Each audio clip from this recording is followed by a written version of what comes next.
Have you ever paused for a moment and imagined yourself in a world without central heating? No radiators, no electric blankets, no warm air blowing gently from a vent in the wall?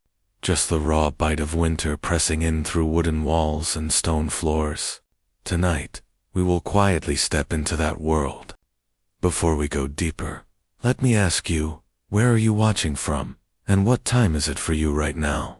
I imagine in some places, it may even be winter at this very moment, and perhaps this story will feel even more real to you. The truth is, for most of human history, winter was not just a season, it was a test. It was the slow, creeping measure of survival itself. The arrival of snow, frost, and bitter winds meant far more than needing an extra coat, meant a struggle against hunger, sickness, and the cold that could seep into your bones and never quite leave. People across Europe, Asia, and beyond faced this cycle every year, long before furnaces or stoves became common. How, then, did they endure? Let's begin with the most fundamental and timeless defense: fire. From the earliest Stone Age hearths to the massive open fireplaces of medieval castles, fire was both the heart and the lifeline of winter survival. Families would gather close, pressing themselves near the glow, knowing the farther corners of the room might remain in shadows and cold. But fire was never simple. It required constant feeding, careful tending, and in some cases, even careful rationing. A shortage of wood could mean real danger, and in areas where forests thinned, entire communities had to ration their burning material. Yet, it wasn't only wood that kept fires alive. In places like Iceland, Ireland, or the Scottish Highlands, peat cut from bogs and dried in summer was a critical source of fuel. Elsewhere, dried animal dung was collected and burned, especially in regions where trees were scarce. To us, this might seem unthinkable, but for families facing endless nights of cold, such fuels were precious and necessary. As we move through history, we find that fire was often paired with clever design. Early dwellings were built with survival in mind. Viking longhouses, for instance, had a central hearth that kept warmth rising into the rafters, while thick walls of turf and timber trapped heat inside. In the Alps, peasants built chalets with low ceilings and compact shapes so that warmth could not escape easily. And across Asia, innovations like the Korean Ondala system of underfloor heating that carried heat from the kitchen stove beneath stone floors gave families a way to keep not only their food, cooking, but their bodies warm through the night. But fire alone was never enough. People turned to layers thick wool cloaks, fur-lined garments, straw-stuffed mattresses, and heavy quilts stitched from scraps of cloth.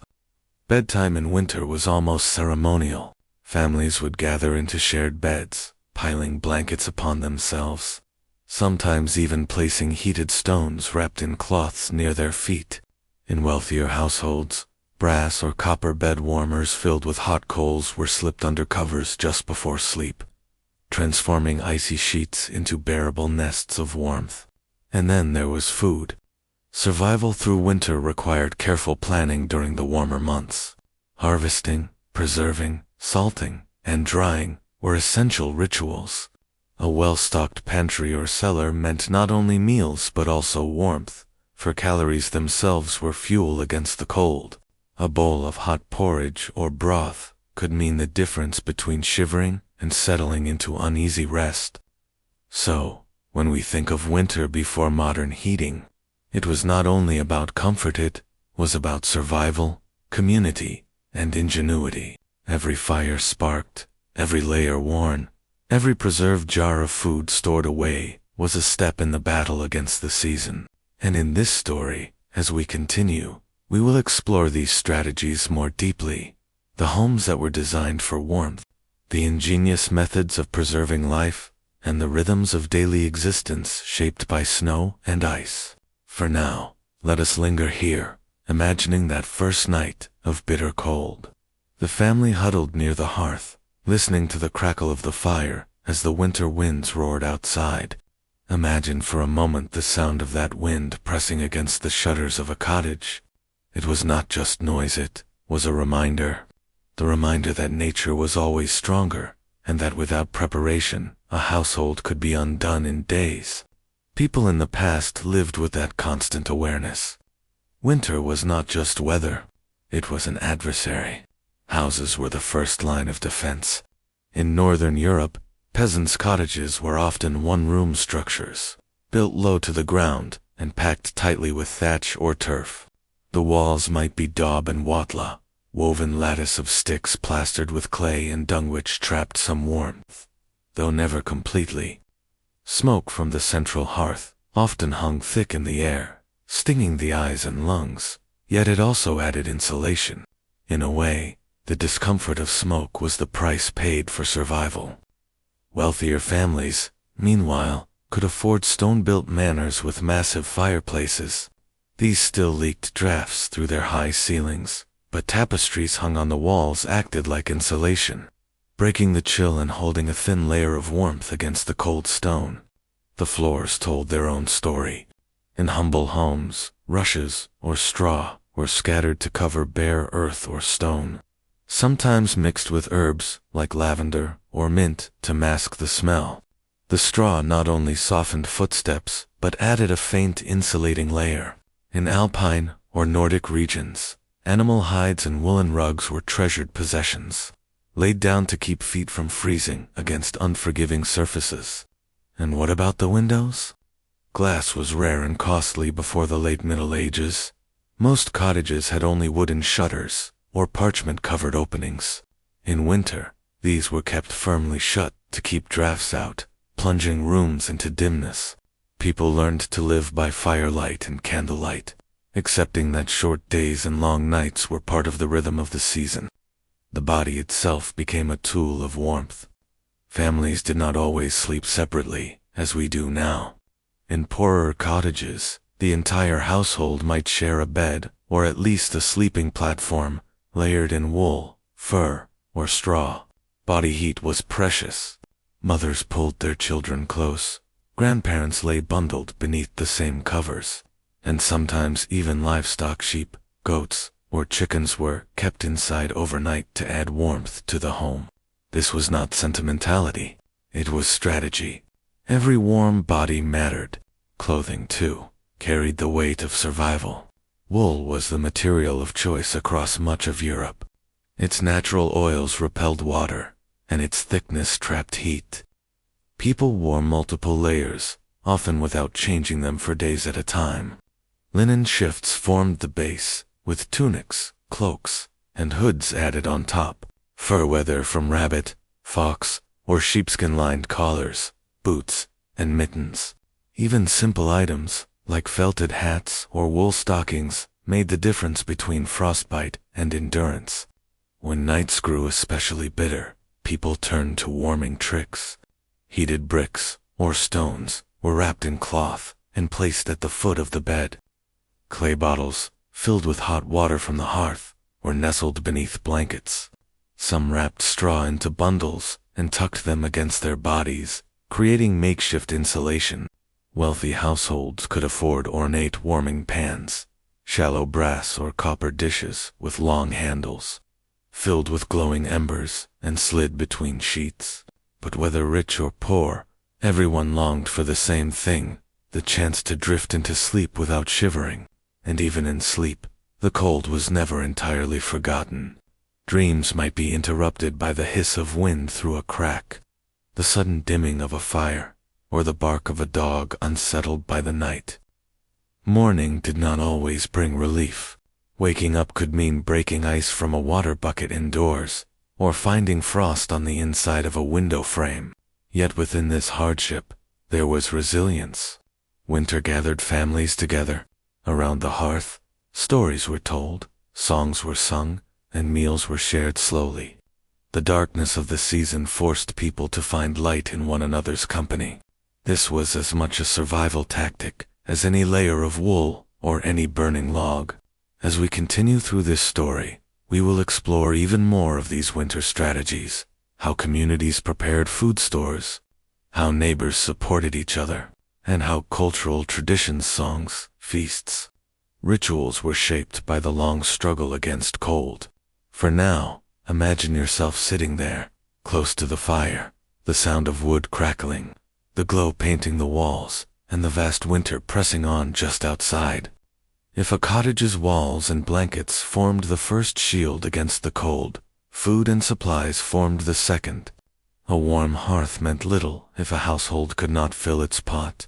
Before modern heating, hunger and cold walked hand in hand, and so preparation for winter began long before the first snowflake fell. Families preserved the harvest in every way they could imagine. Grains, wheat, rye, oats, or barley were stored in wooden chests, clay jars, or granaries raised off the ground to protect them from damp and rodents. These grains were the backbone of winter survival, ground into coarse flour for bread, or boiled into porridge. Salted and smoked meats, carefully prepared in late autumn, hung from rafters, or were packed in barrels. Pork was especially common, as pigs could be slaughtered at the end of the year, providing fat, sausages, bacon, and lard to stretch across the lean months. Vegetables, too, were preserved with care.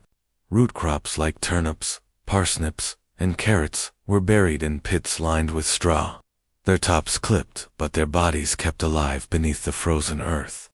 Cabbages were salted or pickled, while beans and peas were dried and stored in sacks. Even fruits, when available, were dried into leathery strips or boiled into syrups that could be sealed and kept. Salt was more than flavor, it was preservation itself. Coastal communities could produce it directly, but inland villages often paid dearly for it. In fact, salt's value was so great in medieval Europe that it was sometimes referred to as white gold. Without it, families faced the winter with little more than bread and thin pottage. Communal practices also played a role. In many villages, there was a shared mill for grinding grain, a communal oven for baking bread, or even shared storage barns. Winter survival was rarely an individual endeavor. It was the strength of the community that determined whether people saw spring. Families traded, bartered, or lent food to one another, trusting that generosity would be returned when their own stores ran low. Rituals of the season were shaped by this struggle. Winter feasts, whether Christmas, Yuletide, or local traditions, offered moments of release from the austerity. A pig might be slaughtered, ale brewed stronger than usual, or sweetbreads baked with the last of the year's honey. These feasts were more than celebration. They were reminders that hardship was endured together. Singing carols, telling folk tales, and exchanging small tokens of food reinforced bonds that might mean the difference between survival and despair. In colder regions, winter rituals also carried protective meanings. Bonfires were lit to chase away the darkest nights. Charms were hung above doors, sometimes sprigs of holly or mistletoe, as a defense against spirits believed to wander more freely in the cold months. Bells, drums, and songs echoed through the long nights, as much to comfort the living as to drive back the unknown. Daily routines narrowed, shaped by the demands of the season. People rose later, for there was little sense in venturing out before daylight. Work centered on maintenance, repairing tools, mending clothes, weaving, or carving. Children gathered near the hearth, sometimes helping their mothers spin wool or prepare meals. Men, when not tending animals, might fashion wooden implements or patch fences. Their labor oriented toward keeping the household intact until spring allowed new planting. And yet, despite these preparations, winter remained unpredictable. A storm might sweep away stored hay, leaving animals to weaken. Rats might gnaw into a grain chest. Illness could claim a parent, leaving children to shoulder burdens beyond their years. Each winter tested a family's resourcefulness anew. By the time January or February arrived, most households were already stretching what remained. Thin gruel replaced hearty stews, portions grew smaller, and the longing for spring grew more intense with every passing day. Survival was never guaranteed, was always a negotiation between human ingenuity and nature's unyielding force. Still, people endured. They endured because they had no choice, and because endurance itself was woven into the rhythm of life before modern comforts. Their world was one of constant adjustment, resilience, and acceptance. And as the wind roared outside, families huddled inside, drawing strength from the flicker of firelight, the closeness of kin, and the quiet determination to outlast the cold. In some households, the winter struggle was not only about warmth, but also about light. Long nights stretched endlessly, and without modern electricity, candles, rushlights, or oil lamps became essential companions. The flickering glow of a tallow candle could transform an otherwise unbearable evening into a scene of quiet comfort, though smoke and smell lingered in the rafters. Families often rationed these precious sources of light, choosing carefully when to burn them. In poorer homes, families might rely only on the fire's dull orange glow, gathering closely to tell stories, mend clothes, or simply sit together in silence while the storm howled outside. Windows, often the weakest barrier against the cold, were carefully managed. Before glass became common, people covered openings with oiled parchment, animal hides, or wooden shutters to reduce drafts. In harsher climates, thick curtains of wool or heavy linen were hung not just over windows, but even over doors, sometimes creating smaller warm rooms within larger houses. Travelers who recorded their winter journeys often described entering cottages where one room held the fire, livestock, family, and even stored grain, all pressed together in a shared attempt to preserve heat. Food, too, was survival, without modern supermarkets. The meals that sustained people through winter were those carefully stored from autumn's harvest: salted meats, dried peas, beans, root vegetables, packed in sand or straw, and preserved fruits filled cellars and pantries. Each meal was a reminder of the planning and labor that had taken place months before. A poorly stored harvest could mean the difference between survival and suffering. In more desperate times, people turned to whatever was available: tree bark, foraged herbs, or thin gruel made from leftover grains. Even the act of baking bread, often seen as ordinary today, was in winter a deeply cherished ritual, the smell filling a home with reassurance. Water, surprisingly, was another challenge. Streams could freeze, and wells might be capped with ice. In such cases, snow had to be melted carefully, often over the fire, but this consumed precious fuel.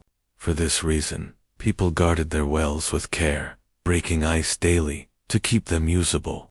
Children were sometimes tasked with carrying heavy buckets of water through snow, their breath forming clouds in the biting air. Clothing played its role as well. In times when fabric was expensive and limited, winter wardrobes were rarely fashionable but always practical. Wool was the most common defense layer upon layer of it. Cloaks, hoods, mittens, and stockings were often homemade, knitted or stitched from whatever scraps were available. Furs, for those who could afford them, added another level of protection. In northern regions, fur-lined boots, caps, and coats were prized, handed down through generations as heirlooms of survival.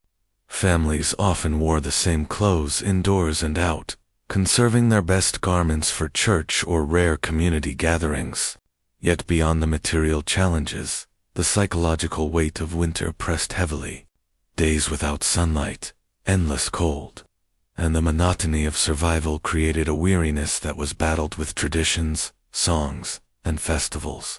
Midwinter celebrations, such as Yule or later Christmas customs, offered not just distraction but genuine hope, marking the turning point when nights would shorten and spring would, eventually, return. Another important element of winter survival was the careful use of architecture. Homes, cottages, and even barns were often designed with the season in mind. In many northern regions, dwellings were partly sunk into the ground, using the earth itself as insulation against biting winds.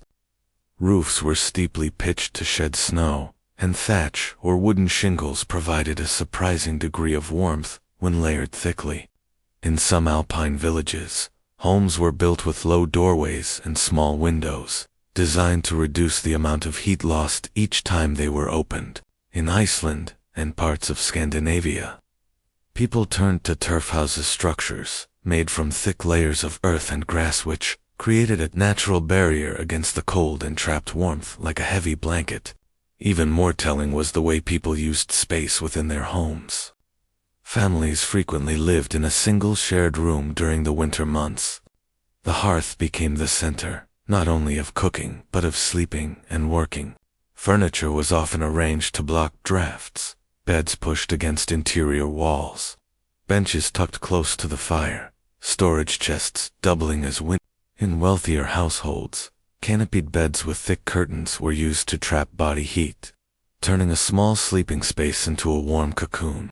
In humbler settings, straw mattresses were piled high with quilts, blankets, and even animal hides, and several family members might sleep side by side for the sake of shared warmth. Livestock were not merely a source of food, they were also heaters in their own way.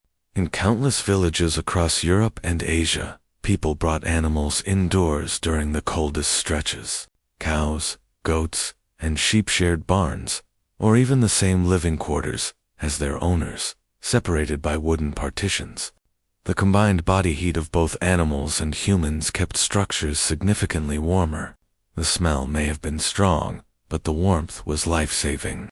Travelers' accounts from the Middle Ages often describe waking to the sound of animals shifting nearby, or to the warmth of steam rising from the straw where livestock slept. Winter also demanded a different rhythm of labor.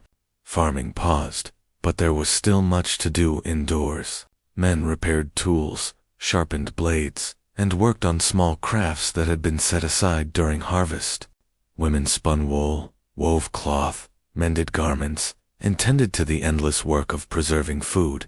Children helped by carding wool, collecting firewood, or assisting in feeding animals. Long nights became workshops of quiet industry, where the flicker of the fire illuminated steady, patient hands at work. This labor wasn't only practical, it kept minds occupied during a season when monotony and cold could easily bring despair. In some regions, snow itself became a resource. Packed snow could serve as insulation, banked up against the sides of houses to block the wind. Some communities carved temporary shelters in snowdrifts for herds or even for themselves during travel. On frozen rivers, ice was harvested and stored in pits insulated with straw, creating early ice houses that preserved food well into spring. These practices show a remarkable adaptability, turning even the most hostile element into a tool for survival. Religion and ritual, too, offered comfort during the bleak season. In Catholic Europe, feast days punctuated the long winter with moments of warmth, food, and community gathering. In other regions, traditional ceremonies marked the return of light or honored the endurance of the human spirit against the cold. Such gatherings not only lifted morale, but also allowed neighbors to share resources and strengthen the bonds that made collective survival possible. One of the most striking aspects of surviving winter in the past was the reliance on layering clothing and creative use of textiles. People rarely owned many garments, so they learned to make the most of what they had. Wool was the staple material across much of Europe and Asia, prized for its ability to insulate even when damp. Layers of woolen tunics, cloaks, and stockings were often worn at once, with outer garments sometimes lined with fur, if the household could afford it. Peasants frequently stuffed straw or moss into their shoes to create insulation against frozen ground, while those in wealthier families used felted liners. Gloves were rare, but woolen mittens, fur wraps, or even simple cloth bindings were tied around hands to prevent frostbite. Another clever adaptation was the use of heated objects to warm beds or living spaces. Before metal bed warmers became more common in the 17th and 18th centuries, people heated bricks or stones in the fire, wrapping them in cloth before placing them beneath the covers. In some areas, large clay pots filled with embers were set under tables draped with heavy cloth, creating a shared pocket of warmth where families could gather their feet. In Japan, this practice evolved into the kotatsu, a low-heated table that remains in use today. These innovations highlight a universal truth. The fight against winter was not only about grand preparations, but about small, practical measures, repeated night after night. Food, of course, was another cornerstone of endurance. Diets shifted heavily toward grains, root vegetables, salted meats, and preserved goods. Barrels of sauerkraut in Germany, dried fish in Scandinavia, salted pork in England, and stored rice in East Asia became staples that sustained entire communities. Meals were often hearty stews cooked in large pots over the hearth, left simmering for hours to soften tough ingredients and warm the room. In many cultures, brewing beer, mead, or ale during the winter months also provided both sustenance and a form of safe hydration, since boiled and fermented liquids were often cleaner than stagnant water sources. Communal sharing played a key role in survival as well. Winter fostered cooperation, especially in small villages where isolation could be deadly. Neighbors might take turns breaking trails through snow, repairing collapsed roofs, or watching over the sick. Food could be pooled together for feasts or rationed for those in dire need. Oral traditions, storytelling, songs, riddles, and games helped pass the long evenings and kept spirits lifted when daylight was scarce. These gatherings were not only entertainment. They created a sense of belonging that made enduring hardship more bearable. In certain regions, architectural design went hand in hand with social living. Longhouses, used by Germanic tribes, Vikings, and some indigenous groups in North America, allowed entire families and even extended kin to live under one roof. The centralized fire, shared walls, and close quarters reduced heat loss dramatically, though crowded. Such arrangements embodied the principle of survival through closeness, not just physical warmth, but emotional resilience. Meanwhile, travel and trade nearly halted during the deepest cold, except in regions where snow and ice became highways rather than obstacles. In Scandinavia and Russia, sleds and skis allowed movement across frozen landscapes. Frozen rivers became pathways for merchants and messengers, creating brief windows of connection that were impossible in muddy or thawing seasons. Yet for most, winter meant withdrawal and hibernation, an enforced pause where life slowed to the pace of the weather. Another essential aspect of enduring winter was the careful management of light. The short days and long nights meant households relied heavily on candles, oil lamps, or rushlights made from dipped reeds coated in animal fat. Wealthier families could afford beeswax candles, which burned cleaner and longer, but most peasants used tallow candles that smoked and smelled unpleasant. In some households, a single candle might be the only light allowed in the evening, and its flame was shared for reading, sewing, or simply keeping watch over the children. People adapted their daily rhythms to the season, often sleeping in two distinct phases: one long rest, soon after dusk, followed by a waking period in the middle of the night for prayer, quiet talk, or tending the fire, and then a second round of sleep before dawn. Health and sickness were constant concerns. Cold weather brought chilblains, frostbite, and respiratory ailments, which could prove fatal in a world without antibiotics. Folk remedies circulated widely. Warm poultices made from mustard seeds, hot herbal teas brewed from thyme or sage, and ointments mixed with animal fat to soothe cracked skin. Some families even kept livestock, particularly goats or sheep, inside parts of the cottage during the coldest spells, both for warmth and for a steady supply of milk. While the smell was strong and cleanliness difficult, this mingling of humans and animals helped households survive when resources were tight. Religious practices often took on heightened importance during the hardest months. Midwinter feasts and festivals, from Christmas in Christian Europe to Yule in Scandinavia, offered spiritual comfort as well as much-needed occasions of celebration. These events provided rare moments when people could eat more freely, lighting fires, roasting meats, and drinking ale to honor both the divine and the endurance of the community. Such gatherings reaffirmed the belief that winter's trials were temporary, part of a larger cycle that would eventually give way to spring. Children in particular felt the strain of the season. Their play was restricted to indoors or 2 brief hours in the snow, and their chores often increased, since every pair of hands was needed. They might be tasked with gathering twigs for kindling, shaking snow from the roof, or helping mothers with spinning and mending.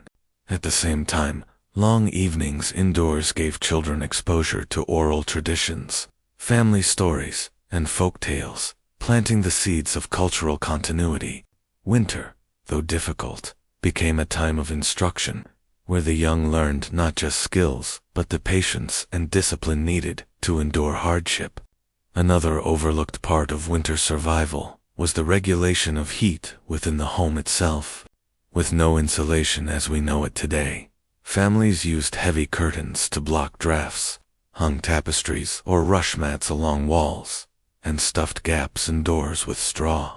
In some regions, small windows were covered with oiled parchment or thin animal bladder, letting in faint light while blocking the cold.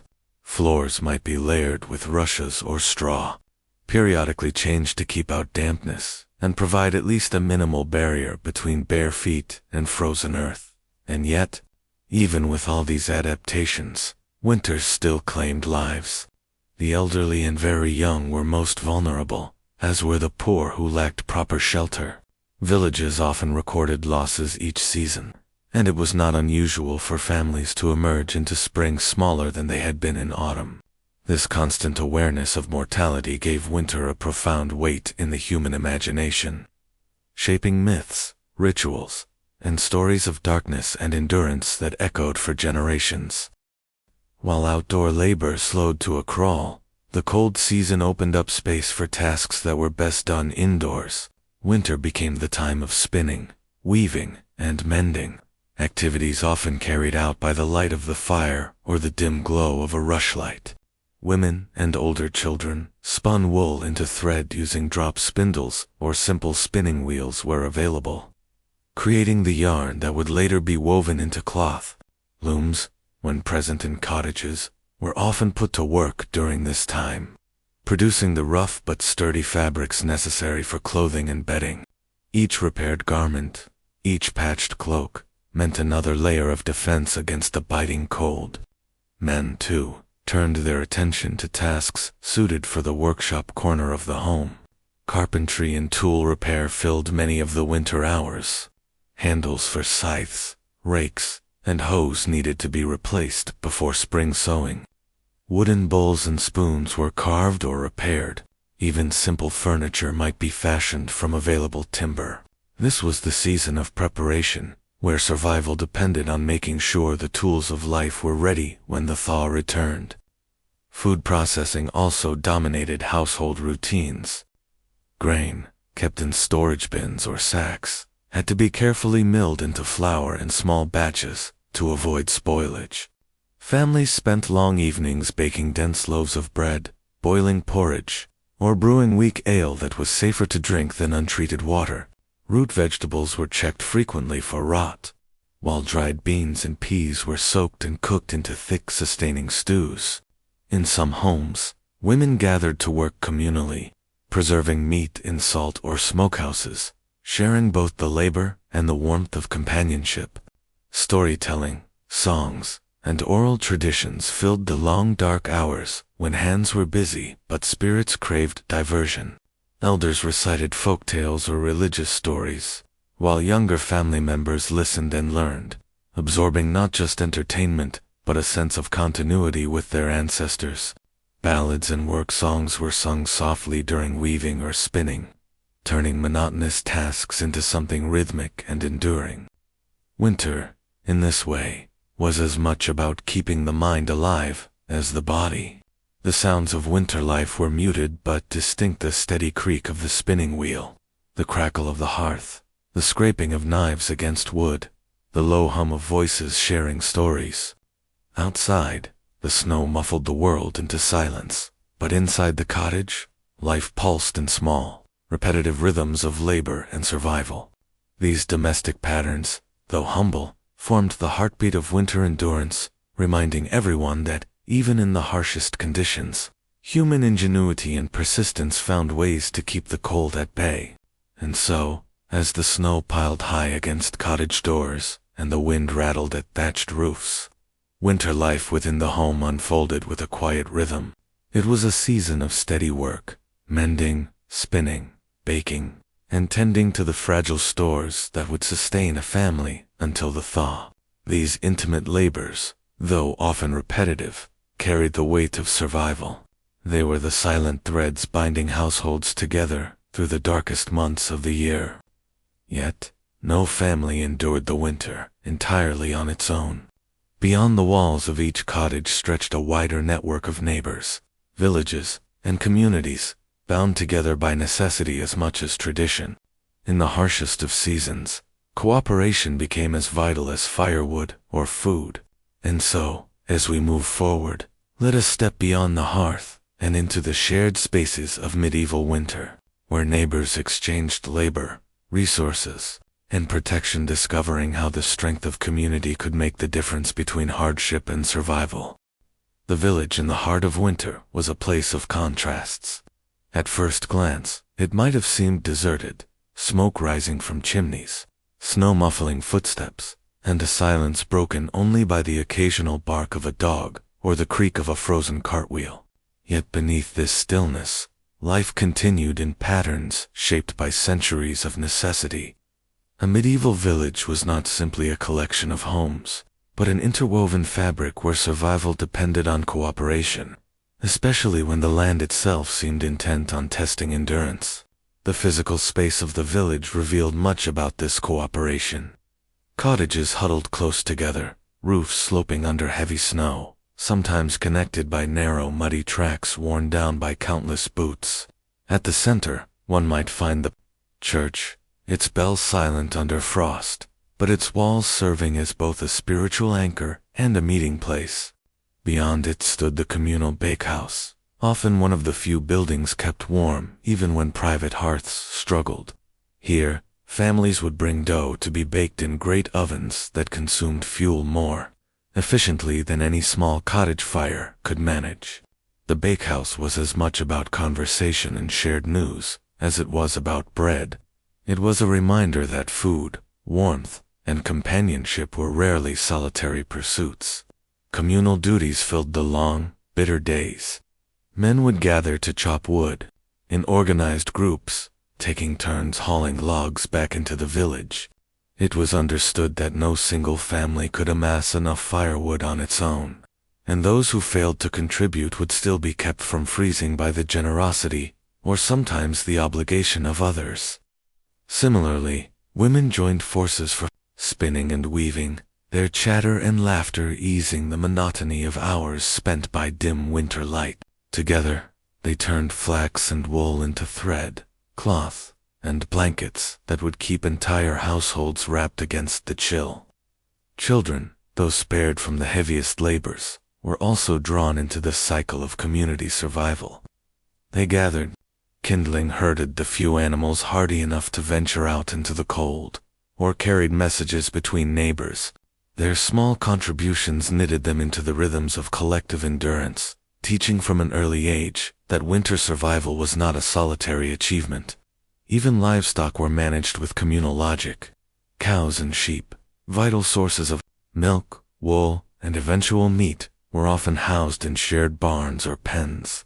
The warmth of clustered animals not only protected them from frost, but also provided villagers with dung for fuel and fertilizer. Each family tended their share, but all benefited from the combined effort. In this way, the line between individual and communal blurred, replaced by a simple truth: in winter, survival was everyone's work. Yet cooperation was not only practical, it was also cultural and spiritual. Feasts and gatherings, though modest, were timed to break the monotony of the season. Candlemas in February, for instance, was a small flicker of light in the gloom. when people gathered in church to bless candles and pray for the return of warmth. These gatherings reinforced the idea that hardship was to be faced not alone but together, with faith and fellowship binding the community just as tightly as the icy winds lashed against their walls.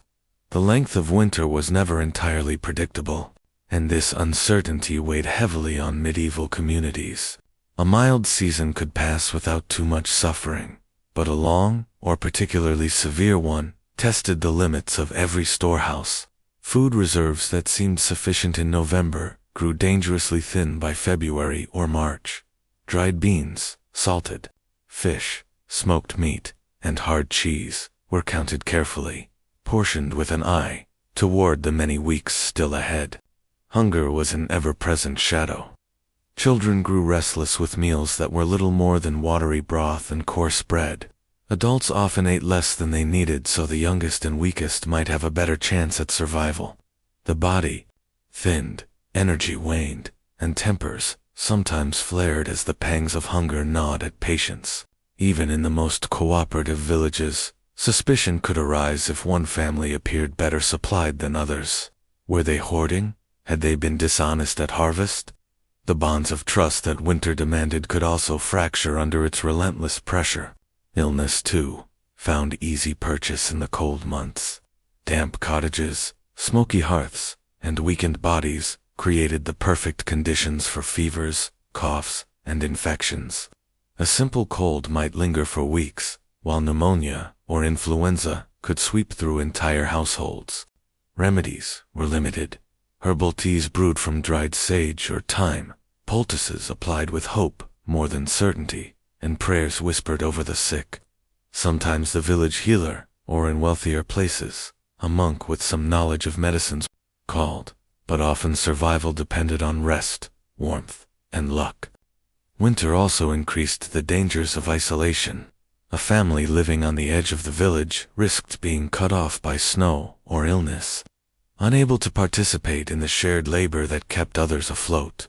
For them, a bad storm could mean true peril. Neighbors might check on them, carrying food or firewood, but if disease was suspected, fear could keep even the most charitable away. Survival was a balance of compassion and caution, and in harsh winters that balance tilted uneasily. Despite these dangers, people found ways to endure, sometimes leaning on traditions that offered more comfort than nourishment. Warm ale brewed with spices, if available, was believed to lift spirits and strengthen the body. Certain charms and herb hung above the door, or a prayer repeated at dawn were thought to ward off evil or misfortune. Whether or not these measures worked in a physical sense mattered less than the hope they carried. Hope was a resource as essential as food or firewood, and it had to be replenished through ritual, storytelling, and song. Evenings, especially, became a time when hardship gave way to resilience. Families gathered around the dim glow of the hearth, telling tales of past winters survived, of saints who had endured trials, or of ancestors whose perseverance became a quiet reminder that suffering was temporary. These stories, often repeated year after year, stitched generations together. They reminded both children and adults that winter always gave way to spring, no matter how endless the dark months seemed. In this way, the season of scarcity forged a paradoxical strength. Hunger and illness might weaken the body, but they also reinforced the value of trust, generosity, and the stubborn will to continue. Communities that faced the hardest winters together emerged with a shared sense of resilience. Their survival owed not just to the food and fuel they saved, but to the bonds they managed to preserve when tested by the cold. Religion and folklore played an essential role in how people endured the long winters. The church provided not just spiritual comfort, but also practical structure to the passing of time. Days were marked by the calendar of saints' feasts, even if celebrations were modest in the cold months. Candlemas in early February brought villagers to church, candles in hand, seeking blessings that symbolized the light soon to return. For many, these rituals offered reassurance that winter was part of a divine cycle, its hardships balanced by the promise of spring. Folklore filled the gaps where official religion offered fewer answers. Harsh weather and poor harvests were often explained through tales of spirits, saints, or punishments from God. In northern regions, some believed in household spirits protectors, who could bring good luck if respected, but misfortune if neglected. A bowl of porridge might be left near the hearth as an offering, a simple act of superstition that nevertheless reflected deep human need. The desire to believe survival was not only in one's hands. The long nights lent themselves to storytelling, and winter folklore often carried warnings or lessons. Tales of ghosts wandering in the snow, or of malevolent creatures prowling the darkness, reminded children to stay close to home. Stories of saints who suffered hunger and cold, but remained steadfast, offered inspiration to adults. These narratives, part moral guidance and part entertainment, were as vital as bread, for they filled empty hours with meaning and distraction. Music and communal gathering also softened the season's severity. Even when food was scarce, villagers sometimes came together to sing hymns or perform simple dances in the long evenings, stamping their feet to stay warm. Instruments were few, but a drum, a flute, or even the rhythm of clapping hands could turn a somber night into something endurable. These moments reinforced the idea that winter was not only endured, but also lived through with spirit, however subdued. Work, faith, and custom intertwined. Monks in monasteries, for example, spent winters copying manuscripts by candlelight, preserving knowledge through the darkest months. Their routines, punctuated by prayer, reflected the medieval conviction that endurance itself was a spiritual act. Meanwhile, peasants and townsfolk saw their own patience and labor as offerings to God, their daily sacrifices bound up in the larger narrative of Christian perseverance. The psychological dimension of faith in winter cannot be overstated. In the absence of modern heating, medicine, or certainty, belief in divine order provided a framework for endurance. It told people that suffering had meaning, that hunger was a test, and that warmth, both literal and spiritual, would eventually return. Without such beliefs, despair might have taken deeper root. With them, even the bleakest nights could be faced with a quiet strength. And so, the village in winter was not merely a place of survival. It was a place where religion, tradition, and community combined to create a rhythm of endurance. Each prayer, each story, each gathering by candlelight served as a reminder that winter was both a trial and a shared passage. It was in these layers of meaning, practical and spiritual, that people found the strength to continue. Winter was also the season when social roles became most visible. Lords, monasteries, and wealthy merchants often held responsibility, whether by law, custom, or faith, to provide aid to the poor. In medieval towns, it was common for guilds to organize almsgiving, offering bread or small coins to those who had little. Monasteries, with their larger granaries and better food stores, distributed pottage to travelers and beggars at the gates. Such acts were never entirely altruistic. They reinforced the hierarchy, reminding both giver and receiver of their place in society. Still, they meant the difference between hunger and survival for many. For peasants bound to the land, obligations did not vanish with the snow. Rent, taxes, or labor owed to landlords were still due, though sometimes collected in kind rather than coin. Firewood might be carried to the manor, or livestock fodder delivered. Lords who were more benevolent recognized the strain of winter and allowed some leniency, while others pressed harder, knowing that the poor had little leverage in the cold season. Thus, winter was a time of both dependence and quiet negotiation. The courtly classes also experienced winter differently.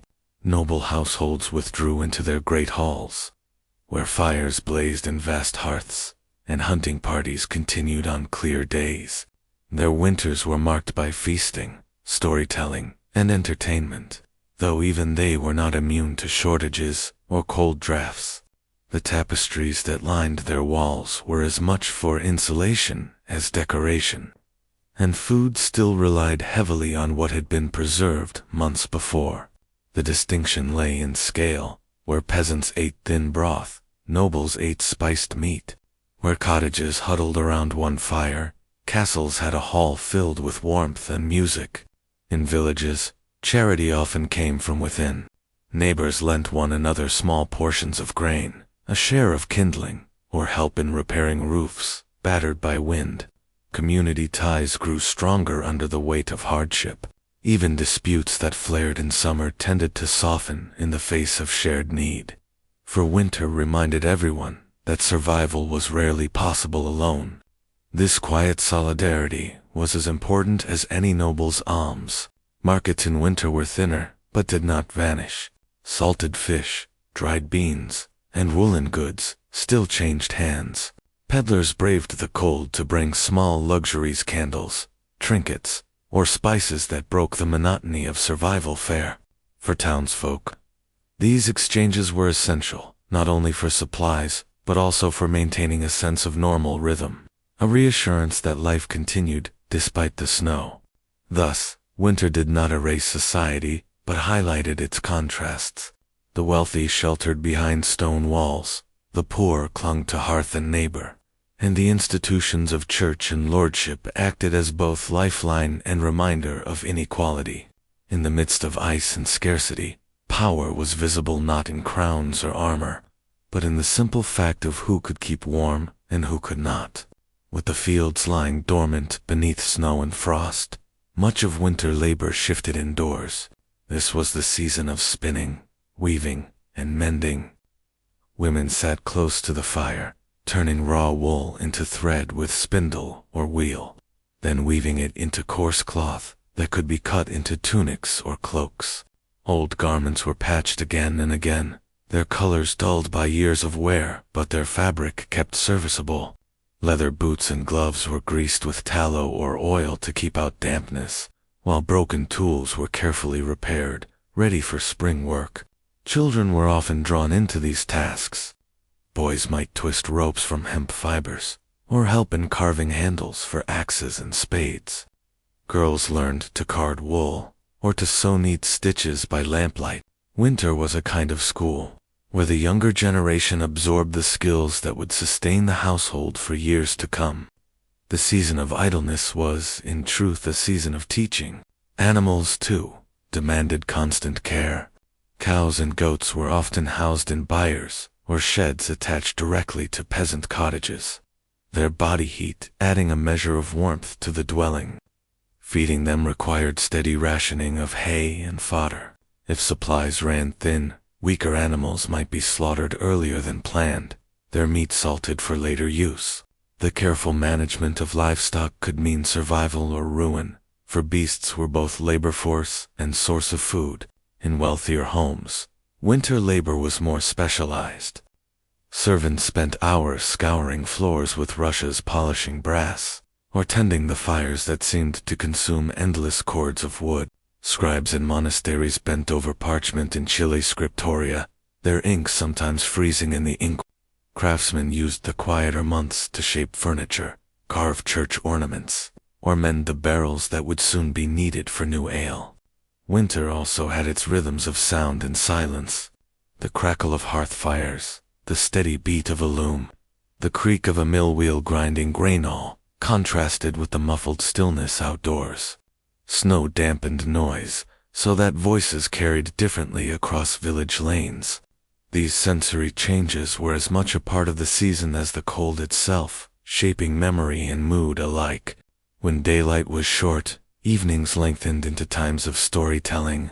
Old tales of saints, heroes, or distant lands were recited to pass the hours. Some spoke of winters harsher than the present, of storms that buried houses, or of famines that thinned entire hamlets. These narratives carried warnings, but also comfort, for they reminded listeners that others had endured before them. Winter, then, was not only about waiting for the thaw, but about maintaining the delicate balance of preparation, labor, and endurance. Each day demanded a decision. How much wood to burn, how much food to eat, how much to save. It was in these quiet calculations that survival was one. Religion was a constant companion during the long winters. When fields lay frozen and work slowed, the church calendar guided the passing of time. Advent, Christmas, Epiphany, and Candlemas broke the monotony of short days, punctuating hardship with ritual and festivity. Midnight masses filled chilly stone chapels with candlelight, the faint warmth of bodies huddled together against the draft. In those moments, faith became a source of heat as much as hope. Candles themselves held special meaning in winter. Beeswax, precious and costly, was reserved for churches, while homes relied on tallow dips whose smoke blackened ceilings. Yet the act of lighting them, especially at Candlemas in early February, symbolized pushing back the darkness, a reassurance that winter's grasp was not endless. The ritual blessing of candles at that feast gave families a sense of protection, as though carrying a small piece of sacred fire back into their cottages. Superstitions and folk practices blended seamlessly with formal faith. Charms were hung above doors to ward off illness, and holy water sprinkled in corners to keep spirits at bay. In some villages, processions circled the fields, even in snow, asking for God's favor when planting resumed. Winter sharpened fears of death, but it also deepened reliance on unseen powers, divine or otherwise. Festivals offered relief from grimness. At Yuletide, greenery was brought indoors. Hylie, ivy, pint remind dwellers of life persisting through the cold. Carols and plays enlivened the season, sometimes turning into raucous revels where masters and servants briefly exchanged roles. These inversions of order were not mere entertainment. They gave psychological release, softening tensions born of close quarters and scarcity. The keeping of saints' days provided both structure and diversion. On St. Nicholas Day, children might receive small tokens, nuts, dried fruit, or simple cakes, rare joys in the sparse diet of winter. On St. Stephen's, peasants carried offerings of grain to the church, affirming gratitude for what little they had left. Such observances knitted the community together, reminding each household that survival was not only an individual struggle but a collective one. Even the passing of storms became occasions for prayer. Bells were rung during fierce winds or heavy snows, their sound thought to scatter demons or drive away misfortune. To the medieval mind, nature's harshness was not random, it was imbued with spiritual meaning, and each response to it carried ritual weight. Winter faith, then, was less about abstraction than about immediate lived survival. It gave meaning to hunger, courage against illness, and a sense of order in a season that otherwise felt like waiting in the dark. Food in winter was not simply nourishment, it was survival measured in careful portions. By December, fresh produce was long gone, and families relied on what they had salted, smoked, or dried during the autumn months. Salted pork, hung from beams in smoky kitchens, was often the backbone of meals. Its heavy brine made it tough and sometimes overly salty, but boiled in stews with grains or cabbage, it became filling. Grain stores were the most guarded possession of any household. Oats, barley, and rye kept in wooden bins or clay jars were meted out cautiously, for a hungry February or March could undo even the most careful planning. Thick pottages made by boiling grains with whatever was on hand were eaten daily. These dishes might be enlivened with onions, dried peas, or a scrap of lard, but variety was rare. Preservation was an art as well as a necessity. Beans and lentils, dried in summer, softened into stews on cold days. Fish, particularly herring, was salted in massive barrels and distributed across Europe. Its strong tastes a reminder of both scarcity and trade. Smoked meats hung in rafters, lending their aroma to every corner of the cottage. Even cheese, aged to hardness, was grated sparingly into porridges, turning simple fare into something heartier. Fruits were a luxury. Apples and pears, stored carefully in straw or packed in cool cellars, could last deep into winter if not bruised. Dried plums, raisins, and figs imported through long trade routes were expensive, but made occasional appearances at festive meals. Honey, though precious, sweetened both food and spirits, serving as a reminder of summer's abundance. Milk was less reliable in winter, for cows often gave less when fodder was scarce. Instead, dairy was consumed in forms meant to last: cheeses, butter salted and stored in crocks, and curds pressed into firm rounds. These ensured that some taste of the pasture lingered even when snow covered the ground. Spices, though costly, made their way into wealthier households and monasteries.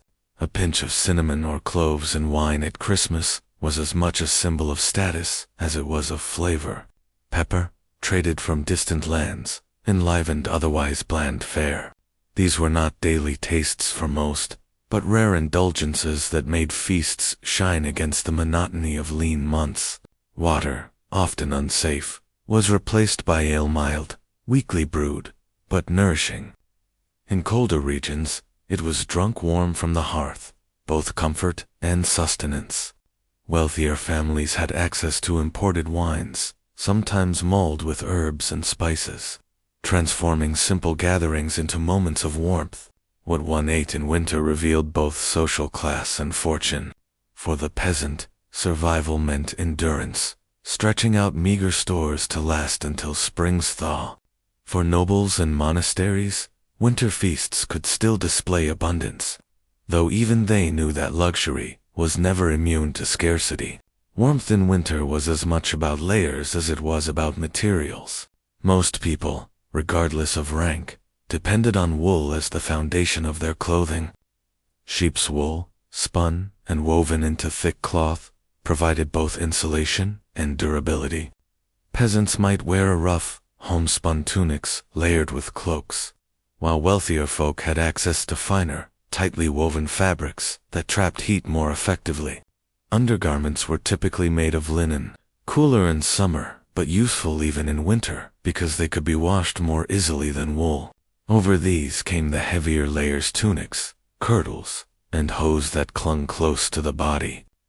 Cloaks fastened with simple wooden or metal brooches completed the outfit, doubling as both daytime attire and nighttime covers when blankets were scarce. Fur was prized for its unmatched warmth. Rabbit, squirrel, fox, and even marten pelts lined hoods and sleeves. Nobles flaunted ermine or sable, their white or dark fur a clear sign of rank. For peasants, fur trimmings were rarer. But sheep or goatskin linings might be patched into cloaks or mittens, often reused across generations until the hides were worn through. Head coverings were essential. Hoods cut from wool not only kept the head warm, but extended over the shoulders, sealing off drafts. In some places, caps were stuffed with straw or felt for extra insulation. Women wrapped kerchiefs or wimples tightly around their heads and necks, layering fabric against the biting wind. Footwear presented particular challenges. Leather shoes, often thin, let in dampness quickly. To cope, peasants stuffed them with moss, hay, or scraps of wool for insulation. In colder regions, wooden clogs or thick leather boots were common, though heavy and uncomfortable. Nobles might have fur-lined boots, but even these wore thin against the mud and frost of long winters. Gloves and mittens were not universal.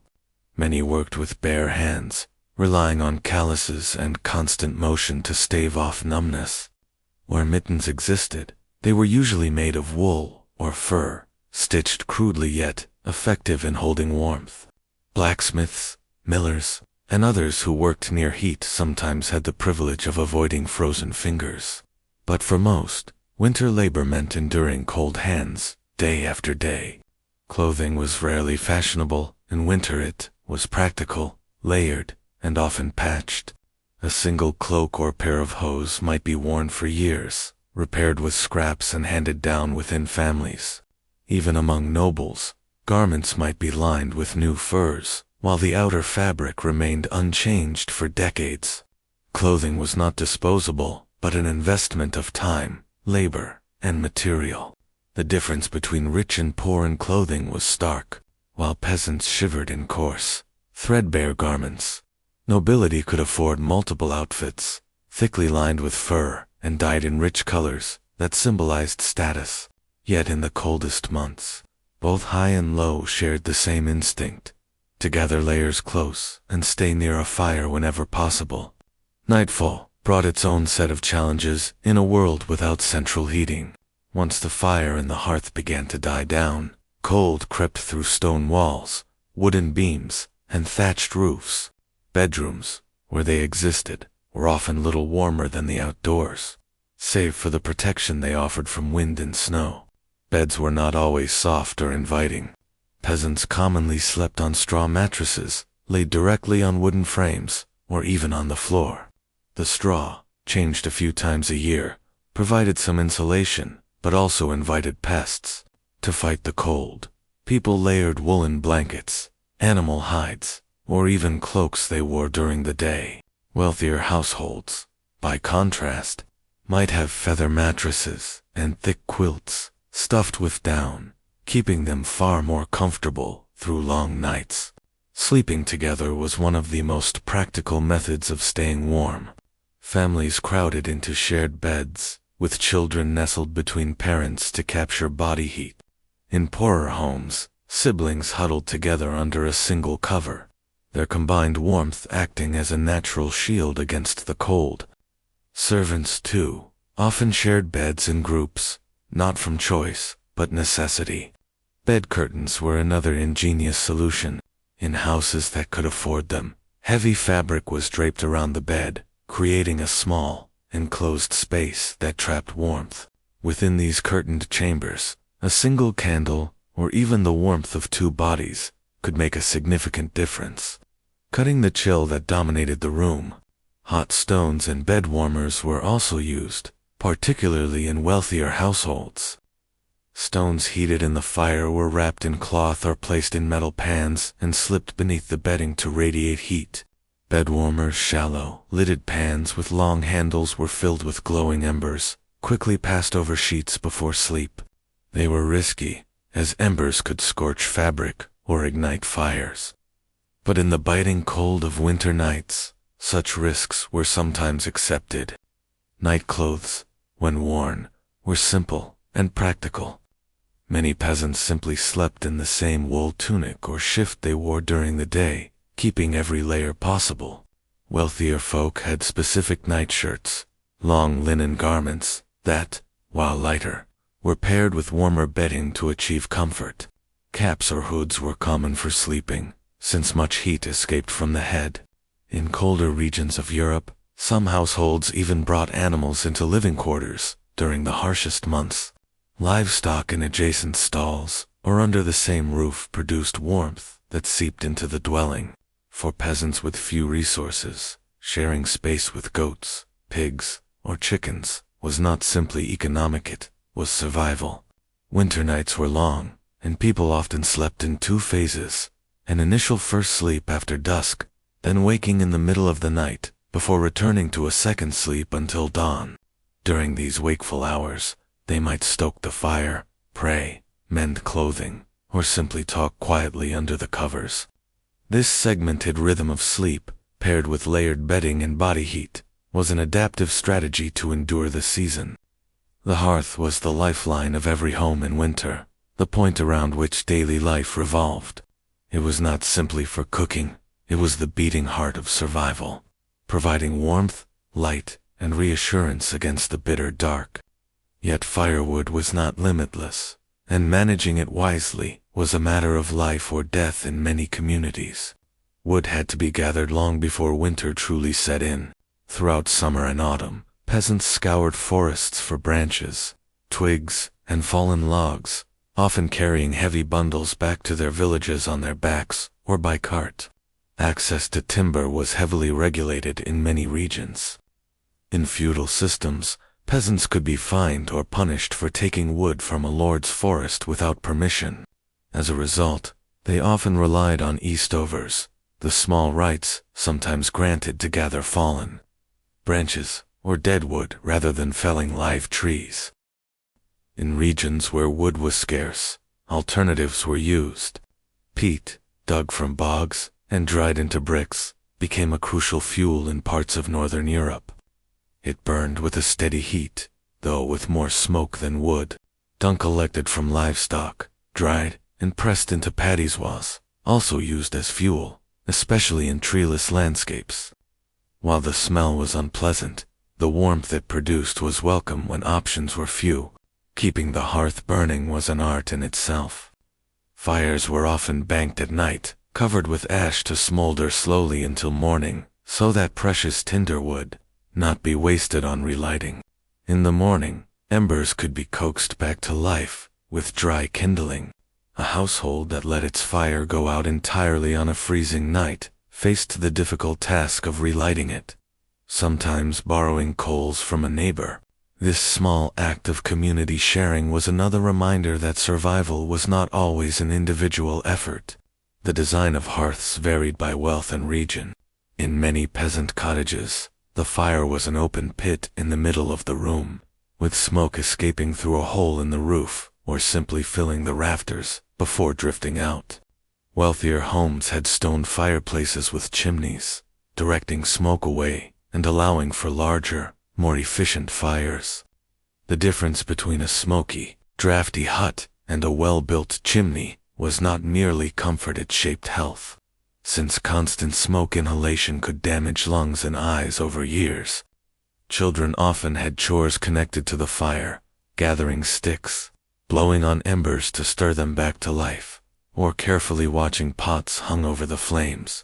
Fire was both essential and dangerous. Burns and accidental blazes were constant risks in timber and thatch villages.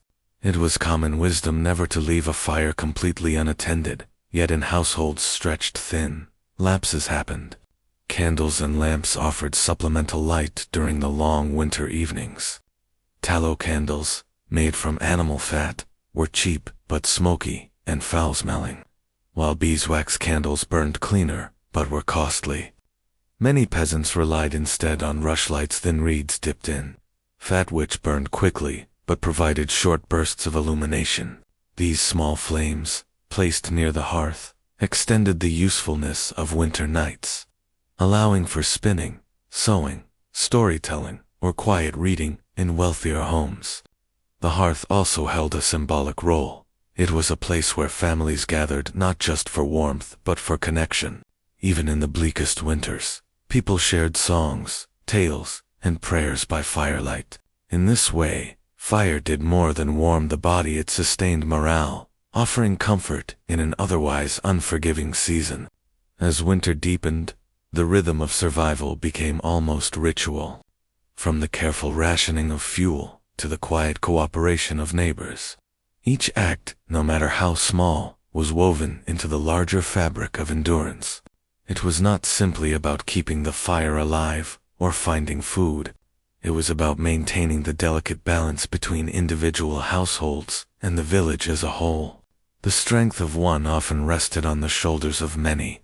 And yet, while villages and communities worked together to shield themselves from the harshest blows of the season, survival always circled back to the threshold of the home, for it was within the dim glow of cottages, amid smoke-blackened rafters and creaking wooden beams, that the truest test of endurance unfolded.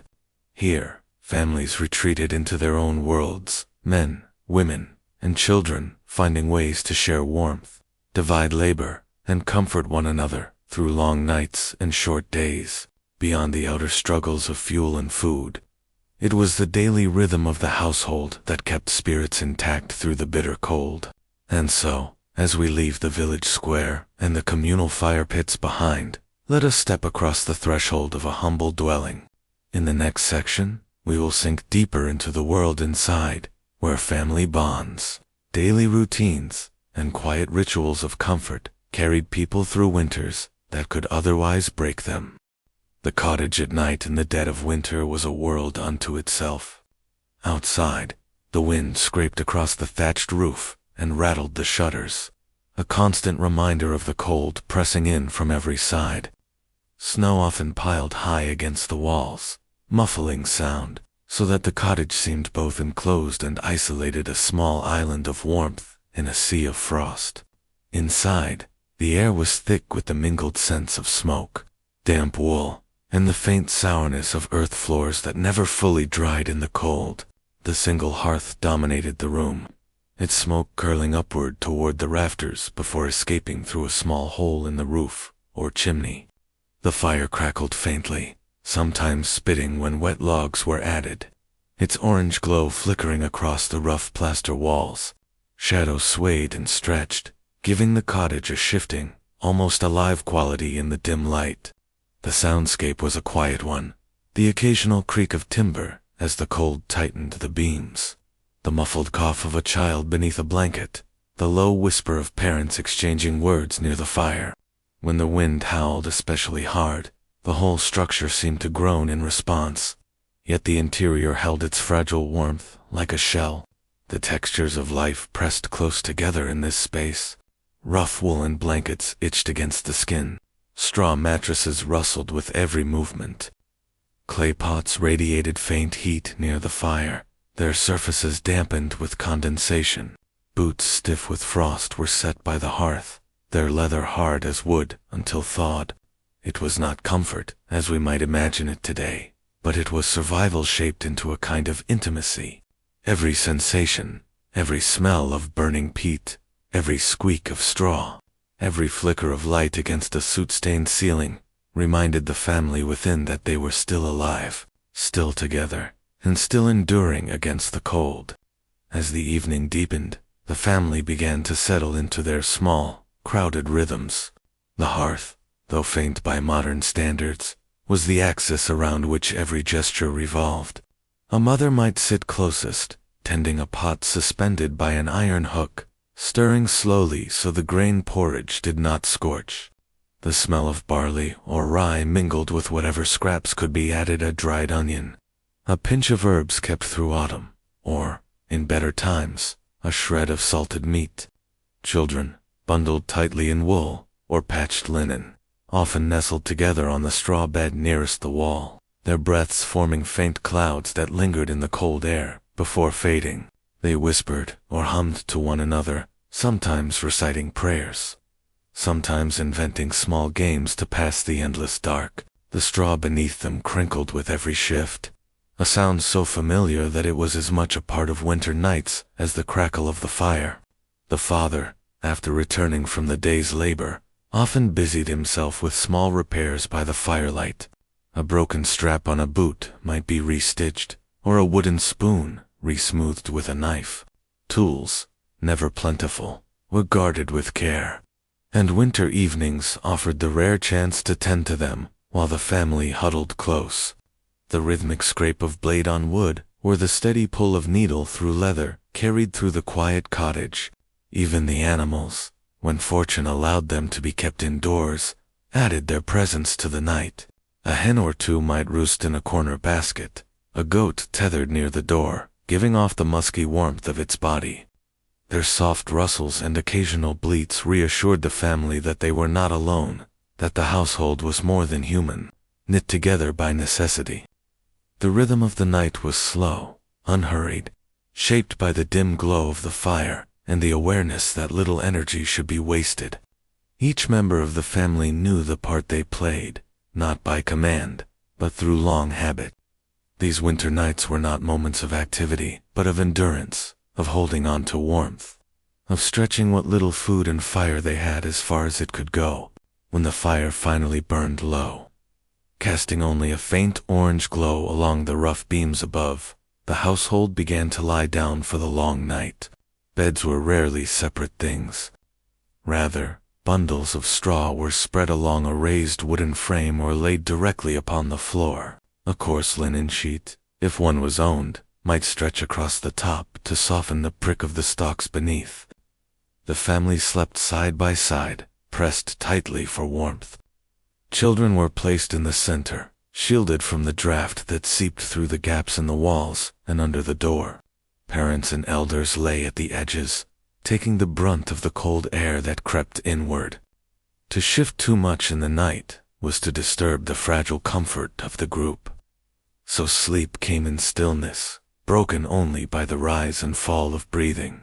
Blankets, when they existed, were heavy things of wool or patched cloth, never quite enough for the whole cottage. Many relied on layering every garment they owned, wearing their day clothes into bed, scarves wrapped about heads and hands tucked inside sleeves. In some regions, long caps were common, trailing to the shoulders, not for style, but for the simple purpose of conserving heat. The night air had a particular weight about it, mingling the smoke that lingered after the fire with the scent of damp straw, wool, and the animals resting nearby. It was not unpleasant so much as thick, a tapestry of smells that marked the very texture of winter survival. Silence was not complete. There was always the soft crack of timber contracting in the cold, or the occasional cough in the dark. Sleep was often divided, not a single unbroken span. Many awoke in the middle of the night, stoking the embers before they died completely, saying a short prayer, or simply lying in the quiet with thoughts that seemed sharper in the stillness. These hours, sometimes called the first sleep and the second sleep, shaped the rhythm of winter nights, carving them into manageable portions. Outside, the wind pressed against the shutters with a voice of its own. It whistled through the smallest cracks, weaving itself into dreams and stirring those who were half asleep. In some regions, people believed that such howling winds carried more than whether they carried spirits, wandering souls, or omens of ill fortune. A rattling at the door or a sharp creak of the roof beam could send a shiver that was not entirely due to cold. Dogs, when they were kept, were not just companions, but guardians of the night. Their sudden growl or bark could jolt the household awake, for it might mean a fox near the hens, or wolves prowling at the edge of the settlement. The distant cry of animals carried easily through frozen air, sharper than in the summer months, and every sound seemed magnified in the stillness. The hearth, even when reduced to faint embers, was regarded with quiet reverence. It was not only warmth, but a protective center, a symbolic barrier against the unknown beyond the door. Families sometimes murmured small charms or prayers before sleep, entrusting themselves to divine care as well as the physical shelter of stone and timber. The darkness inside the cottage was nearly absolute. A rushlight of thin reed dipped in talamite burned for a short while, giving off more smoke than glow, but these were often saved for necessity rather than comfort. Thus, most of the night was lived in pitch blackness, where even the outlines of loved ones lying beside could not be seen.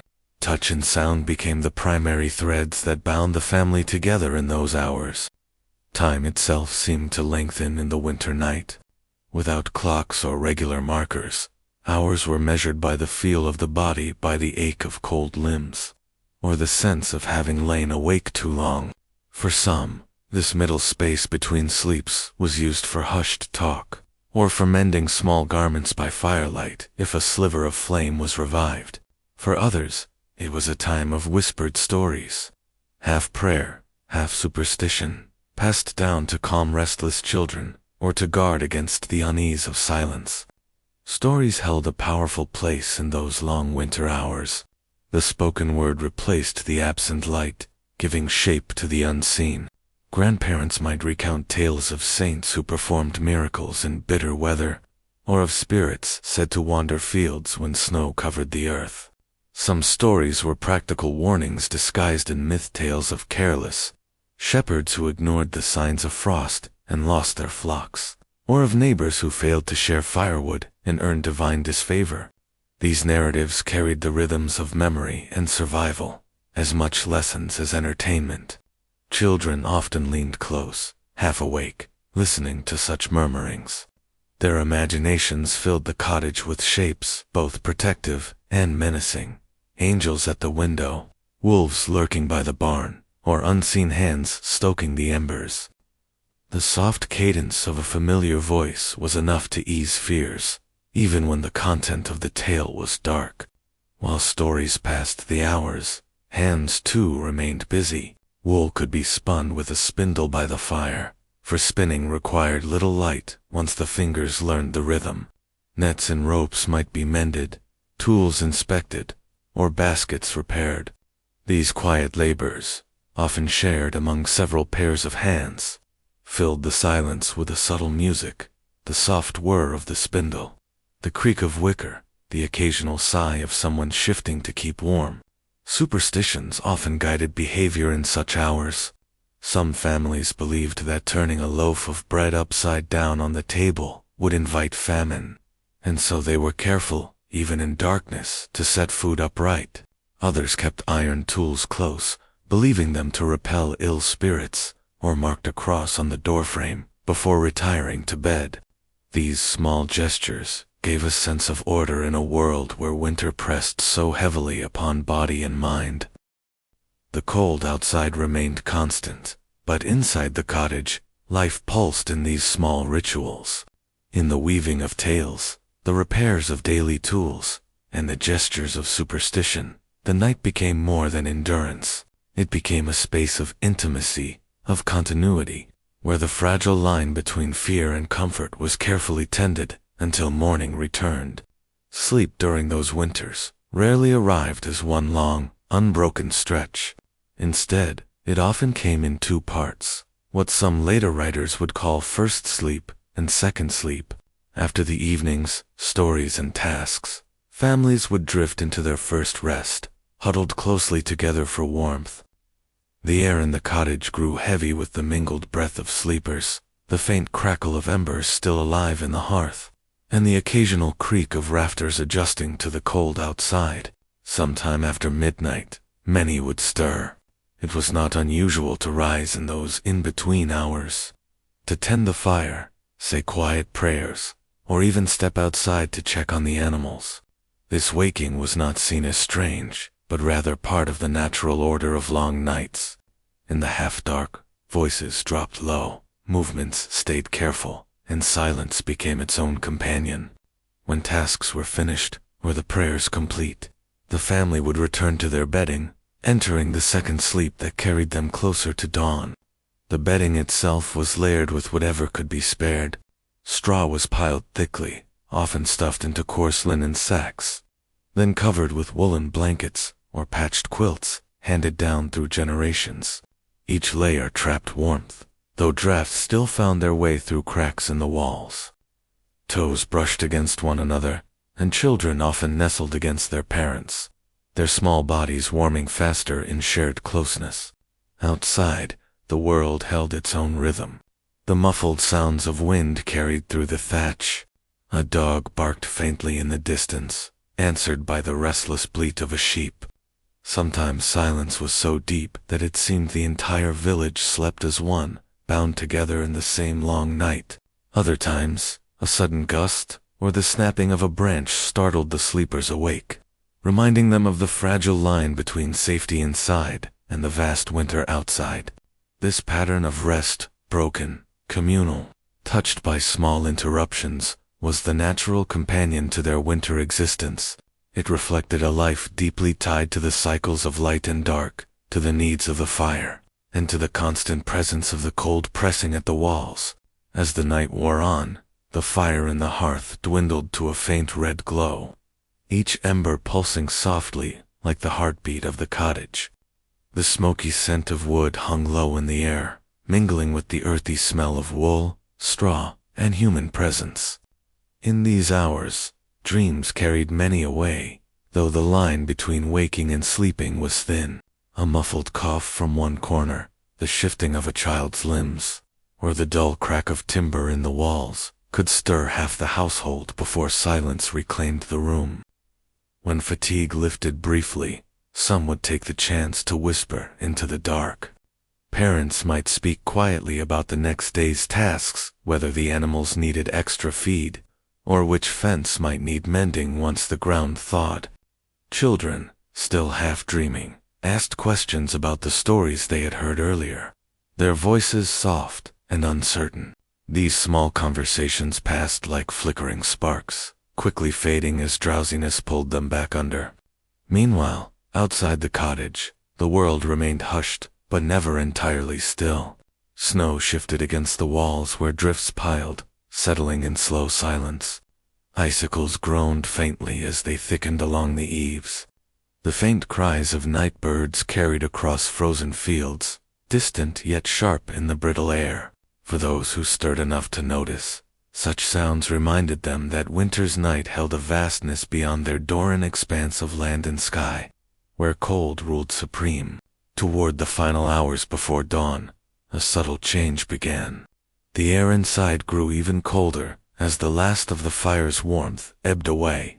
Sleepers burrowed deeper into their bedding, drawing closer together instinctively. The body's warmth was the final defense against the chill, and without it, even a moment's distance could make the cold bite sharply at the skin. This closeness bound the family together not only in comfort, but in a shared endurance that defined their survival.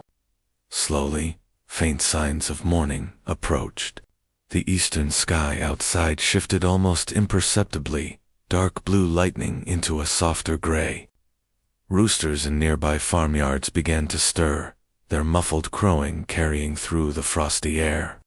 Within the cottage, one or two early risers stirred awake, rubbing stiff joints and stretching beneath the weight of blankets.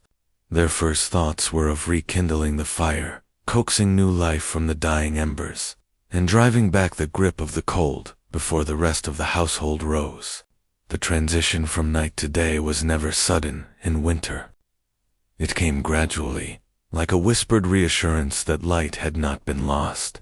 The family, though still wrapped in slumber, felt its slow arrival in the shifting quiet, the faint glimmers through the thatch, and the stirrings of the world beyond their door. The first to rise usually moved in silence, padding across the uneven floorboards or packed earth with deliberate steps. Their task was always the same: to kneel by the hearth and breathe new life into the ashes. With practiced patience, they nudged the embers, added kindling, and coaxed a small flame into existence. The faint crackle of wood was a gentle victory, and soon the familiar warmth began to seep outward, though slowly and unevenly. Once the fire had taken hold, the smell of smoke thickened again in the room. A small pot of water was set above the flames, steam curling upward as the liquid fought against the chill. This was not a meal of abundance, but of necessity: thin porridge. Bread hardened overnight, but softened near the fire, perhaps a scrap of cheese or fat saved from earlier. The fragrance of boiling oats or grain mixed with the lingering scent of smoke, creating the modest promise of sustenance. As the cottage warmed, others stirred awake. Children rubbed their eyes, their hair tousled from restless sleep. They sat close to the fire, their breath still visible in the air, as they waited for food. Adults pulled on layers of coarse wool, fastening simple ties or belts, their hands stiff from cold. The soundscape grew, gently murmured voices, a cough here and there, the occasional rattle of wooden bowls or spoons. Before eating, one of the household might slip outside. The door creaked open, letting in a sharp gust of icy air that made everyone within shiver. Their breath burst out in clouds as they hurried toward the animals. Chickens needed feeding, cows and goats awaited their morning care, and frozen buckets had to be cracked free of ice. The crunch of boots on snow and the muffled low of animals echoed faintly back into the cottage. Inside. Breakfast was taken without ceremony. Food was shared evenly, though in lean times portions were small. A parent often gave up part of their share for the youngest, pretending they had already eaten enough. Silence sometimes prevailed at the table, but other mornings carried low chatter plans for the day, worries about firewood, or hopes for better weather. These exchanges were not elaborate, yet they bound the family in their shared struggle. When the bowls were emptied, preparations for the day began in earnest. The children who were old enough were sent to fetch water or collect stray sticks for kindling. Younger ones remained behind, wrapped in cloaks near the fire, under the watchful eye of a mother or elder. Men readied themselves for the fields. Though in the heart of winter, much of their labor shifted to repairing tools, mending fences, or working with timber indoors. Women turned to spinning, weaving, or tending to food stores, ensuring nothing spoiled or went to waste. The morning in the cottage was not marked by hurry but by steady rhythm. Each person had a place, a role, and a duty. Survival through the winter depended on such routines, on repeating them day after day without faltering. And though the tasks seemed ordinary, they carried the weight of centuries' echoes of countless households who had faced the same chill dawn, the same thin meals, and the same fragile comfort of fire. As the hours of daylight crept reluctantly across the sky, the cottage remained a hive of quiet effort. The fire, carefully tended, became the anchor around which the day revolved. Someone always kept watch over it, adding twigs or logs at intervals, for without its warmth, the cold would quickly reclaim the space.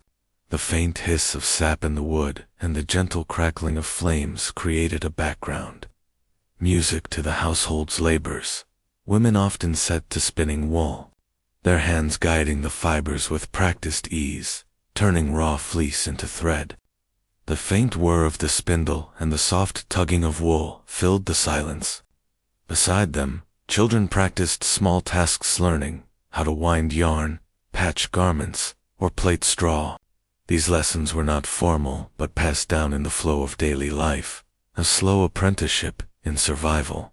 Men, if kept indoors by frost too hard for plowing or by snowdrifts too deep for travel, turned their attention to repairs. The scraping of knives against wood rang out as tool handles were shaped or mended. Broken chairs, baskets, or even shoes were carefully reworked, for nothing could be wasted. The smell of fresh wood shavings mingled with smoke and wool, creating a layered scent that defined winter within the cottage. At midday, food was again shared. A stew, thin but warm, might bubble slowly over the fire, its ingredients stretched as far as possible. Carrots, leeks, or turnips were common, occasionally flavored with salted meat, if any remained. The bubbling pot provided not only sustenance, but also moisture to the dry air, a comfort against the harshness outside. With bellies warmed, the pace of the day softened. Some took brief rest, sitting in silence, or stretching out near the hearth. Children played simple games, carved wooden toys clattering on the floor, or they huddled together to whisper stories. Elders, their voices roughened by age, sometimes recited old tales half memory, half legend about saints, battles, or spirits said to roam on winter nights. In these moments, the cottage became more than a shelter. It was a vessel of memory, keeping alive the threads of culture through long, dark months. Afternoon waned into evening, and the faint light from the small windows dulled to gray. Candles, if they could be spared, were lit. Their weak glow flickered against the beams and cast shadows that danced along the rough plaster walls. More often, families relied on the fire's glow alone, arranging their work closer to its light. Shadows shifted as people moved, giving the room an air both intimate and ancient. The later hours were devoted again to preparation. More wood was brought inside to dry by the fire. Grain or meal was measured carefully to ensure it would last. Tools used during the day were put aside, while clothes dampened by snow were hung close to the flames to dry. Each act was done with foresight, a constant reckoning with the possibility that the winter might stretch longer than hoped. Though the day held little in the way of variety, it was this rhythm, this repetition, that offered stability. In the stillness of winter, survival was not about bold action, but about endurance, about maintaining the fragile balance between need and resource. Every chore, however small, contributed to this delicate equilibrium. As darkness deepened, the cottage seemed to shrink inward, its walls pressed close by the cold. Outside, the night wind prowled, scraping across the thatch and rattling loose shutters. But within, the glow of the hearth resisted. It was never bright, but it was steady aglow, pulsing light that filled the room with shifting amber. Shadows stretched long and uncertain, curling around beams and corners. Evenings were often quieter than the day. Voices softened, not only from fatigue, but also from a sense that night belonged to different powers. Some families recited prayers, their words murmured together, asking for protection from sickness or misfortune. Others sat in silence, listening to the fire's occasional crackle or to the faint whistle of the wind beyond the walls. The cottage became a space of watchfulness, as if those inside knew the night required patience and humility. Before sleep, the last tasks of the day were completed with care. Embers were rearranged and partially smothered, so they might survive until dawn without wasting fuel. A pot of water, sometimes left near the fire, was checked to ensure it did not freeze by morning. The animals outside were visited one last time, their pens inspected, and their bedding turned so that they might endure the night's frost. Within, bedding was prepared. The straw was fluffed, blankets shaken, and garments hung close by for the morning. Families drew close together, settling into shared warmth. Younger children often nestled between parents, while elders might lie nearest the fire, where the last of the heat lingered. The smell of smoke clung to hair and fabric, mingling with the earthy scent of straw and wool. As people lay down, the cottage quieted once more. The breathing of many bodies filled the darkened space, sometimes interrupted by a cough, a snore, or the restless murmur of dreams. The fire dimmed into a faint red glow, like the last heartbeat of the day. Outside, unseen snow continued to fall, muffling every sound, as if the world itself had sunk into slumber. In these moments before sleep, time seemed suspended. Winter had a way of erasing the distinction between one day and the next, each night folding seamlessly into the one before. Survival depended not on marking progress, but on enduring the sameness, on trusting that, eventually, spring would return. The cottage, at last, became a vessel of stillness. The fire, once lively, had surrendered to its quiet glow, its embers shimmering faintly like stars, half hidden in cloud. Each breath of the sleepers rose and fell in gentle rhythm, weaving together in a soft, invisible chorus. The air, though cool, was heavy with the scents of the day. Wood smoke settled into the rafters. Dried herbs hung from beams, gave off faint whispers of fragrance, and the straw beneath bodies held the deep, earthen perfume of the fields it once grew in. The world outside seemed impossibly far. The moan of the wind was softened by the thatch, muffled into something almost like a lullaby. Snow pressed itself against the walls in silence, layering the cottage in a white hush that made the night feel slower, deeper, and more remote. Somewhere in the dark, an owl called, its voice brief and distant, quickly swallowed by the stillness. Sleep spread across the room gradually, as if drawn from the fire's fading light. First, the children surrendered, their small movements ceasing, their breaths shallow and even. Then the adults, after one last turn on their straw bedding, or the pull of a rough wool covering, let the weight of the day dissolve into the dark. Even the animals outside, sensing the night's command, had grown quiet. Their bodies curled against one another for warmth. In the dimness, there lingered a sense of waiting of the cottage itself, holding its breath until morning. Every rafter, every beam, every stone seemed to rest. The long winter's night had wrapped itself around the household, not as a threat, but as a vast and timeless silence, urging rest, urging patience, urging dreams. And so the family lay together, bodies touching, warmth shared, bound not only by blood, but by the necessity of enduring the season. The world beyond their walls could be cold, harsh, and uncertain, yet here, in this fragile shelter of straw and smoke, there was enough light, enough warmth, enough closeness to carry them into another day. The last ember flickered once, then dimmed, leaving only the faintest trace of red. Darkness filled the room completely. Sleep claimed all within, and the cottage settled into silence, cradled by winter's long night. And so, as the night deepened over that small, quiet cottage, the family slept in the only way people could in winters long before modern heating close together, wrapped in layers of straw and wool, their breaths mingling with the last warmth of the fire. The stillness of the snow outside and the weight of the roof above held them safe through the dark hours, carrying them toward another dawn. It is calming to imagine, isn't it, how generations before us found comfort in such simple ways. The rhythm of crackling wood, the softness of straw, the closeness of family, all these became their blankets against the cold. Their nights remind us that survival was not only about strength, but also about patience, endurance, and trust in the turning of the seasons. As you let these images settle in your mind, allow your own body to sink into rest. Breathe deeply, as though you too were beneath the thatched roof, with the wind softened into a lullaby and the night carrying you gently forward. The story of how people endured harsh winters before modern heating is, at its heart, a story of resilience and of quiet, timeless rituals that soothed weary bodies into sleep.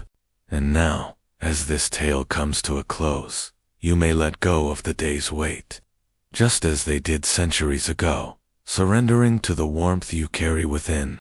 Rest now, and let your dreams unfold as peacefully as the embers of that old fire. Another story will come tomorrow, but for tonight, all is still, all is safe, and all is quiet. Good night.